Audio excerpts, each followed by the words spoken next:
सिद्धि की शादी के बाद वो ससुराल चली जाती है। पीछे रह जाती है भाभी रानी। सिद्धि के ससुराल जाते ही भाभी कहती है, अरे वाह जी वाह, सारे कपड़े मेरे। हाय रे पैंट, अरे वाह वाह, मजा आ जाएगा। अरे ये सिद्धि की अलमारी के सामने खड़े होकर क्या बड़बड़ा रही है? जा जाकर देख मेहमानों को विदाई की मिठाई मिली कि नहीं। अब हाँ माँ जी, क्यों नहीं, लेकिन पहले कपड़े तो बदल लूं। अब रानी आ जाती है सिद्धि के उन कपड़ों में जो वो ससुराल जाने से पहले घर छोड़ जाती है। अरे रानी, कुछ दिन रुक जाती। अरे ये तो सिद्धि बिटिया को मैंने ही दिया था, बड़ा ही फबता था उस पर, तुझ पर तो कुछ खास नहीं लग रहा। अब वो ना मेरे सारे कपड़े गीले थे तो सोचा पहन लूं। वैसे भी सिद्धि को कौन सा अभी पुराने आउटडेटेड कपड़ों को पहनना है।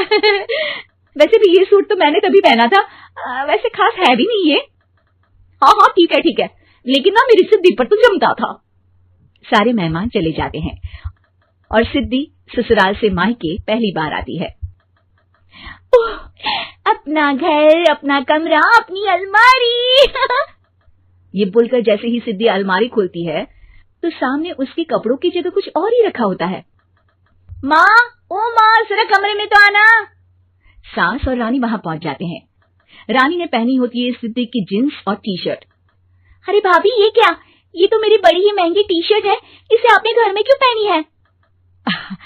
अरे बहुत मिलती है दीदी ये चौक की मार्केट में, 150 में।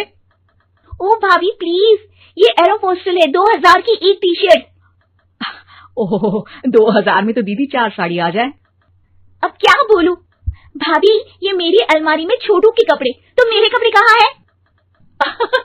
मेरी अलमारी में? अब दीदी आपको कौन से पुराने कपड़े पहनने थे? माना भाभी, लेकिन मैं जब घर आती तो यही सब पहनती ना। अरे तुम तो बड़ी कंजूस हो दीदी। खैर वक्त आता है जब सिद्धि ससुराल के लिए रवाना हो रही होती है। अरे रानी, अंदर से सिद्धि का गिफ्ट ले आ, लड़की पहली बार ससुराल से मायके आई है। रानी अंदर जाती है और एक सिंपल सी साड़ी लेकर बाहर आ जाती है। ये लीजिए माँ जी। सास बेटी को गिफ्ट देकर ससुराल भेजती है। अगले दिन रानी एक सुंदर सी साड़ी पहनकर सामने आती है। अरे रानी, ये तो वो साड़ी है जो मैंने सिद्धि को देने के लिए दी थी जब वो ससुराल ले जाती, लेकिन ये तूने कैसे पहन ली? अरे माँ जी, ये साड़ी तो मुझे बहुत पहले से ही पसंद थी, लेकिन चिंता ना करिए, मैंने सिद्धि के लिए भी अच्छी सी साड़ी दी है। हाँ। तभी सिद्धि का फोन आता है। क्या माँ, कुछ अच्छा तो दिया होता ससुराल ले जाने के लिए, अरे पहले दिखा दिया होता। यूं चमकते हुए पैकेट में नौकरानी वाली साड़ी मत दिया करो माँ। अरे बेटे, वो तेरी भाभी ने ना गलती से उससे पैकेट बदल गया। हाँ, मैं कल ही तेरे भाई के हाथ से तेरा वाला पैकेट भेज दूंगी। अरे रहने दो माँ, आई एम श्योर भाभी ने अभी वही साड़ी पहनी होगी जो तुमने मेरे लिए रखी थी, तुम तो समझ नहीं पाई उनको। खैर छोड़ो, मैं ज्यादा बोलती अच्छी नहीं लगती, रहने दो, आपको उन्हीं के साथ रहना है, फिर बात करेंगे। सास को रानी पर गुस्सा आ जाता है। वो उसके कमरे में जाती है जहाँ वो शादी का एल्बम देख रही होती है। रानी, मार्केट जाकर एक ऐसी ही साड़ी लेकर आ, कल प्रतीक जाकर सिद्धि के घर दे आएगा।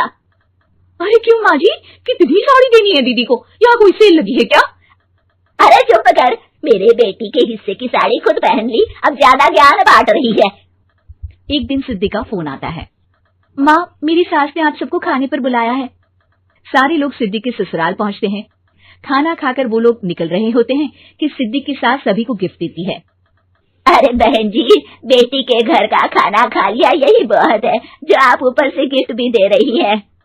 अरे बहन जी, आप भी कहाँ इन बातों पर विश्वास कर रही है। सास सभी को गिफ्ट देती है, लेकिन रानी को जो साड़ी देती है वो अजीब सी हरे रंग की, लाल रंग की बड़ी छाप वाली होती है। अरे छी, ये कौन पहनेगा? सासू माँ को तो जरी वाली इतनी सुंदर, और मेरे लिए ये नौकरानी वाली। अरे भाभी, दरअसल मैं जब भी घर आती थी आप वापसी में ऐसी ही साड़ी देती थी ना, तो माँ ने सोचा कि आपको आपकी पसंद की ही साड़ी क्यों ना दी जाए। बेचारी रानी, बोलती भी तो क्या। सिद्धि और सास रानी का चेहरा देखकर हंसने लगती है, तो रानी समझ जाती है कि अपने ही बिछाए जाल में वो फंस चुकी है।